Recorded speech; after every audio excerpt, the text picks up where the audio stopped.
আনিস চৌধুরীর কবিতা এক শূন্য আমি।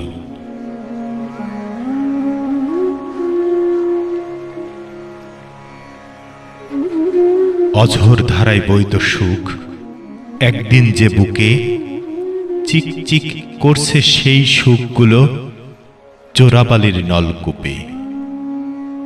কি চেয়েছিলাম তোমার কাছে, পেয়েছি কি আজ আমি? ভ্রমণের উল্লাসে দেখতে এসেছো দুচোখের ঝর্ণা আমার, উল্লাসিত তুমি। কথা তো ছিল আকাশ থেকে নামবে সুখের বৃষ্টি, ভিজব তুমি আমি মিলে।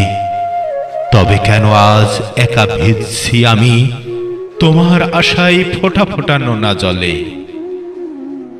আজ তোমায় ভেবে এক শূন্য আমি হয়েছি প্রেমে ব্যর্থ। মনে রেখো তুমি, সুখটাও হয় না কখনো একা কারোর পক্ষ। সুখ আচড়ে জ্বলে পুড়ে হয়েছি আমি ছাই। কোনো একদিন তুমি মনে প্রাণে খুঁজবে এই আমায়।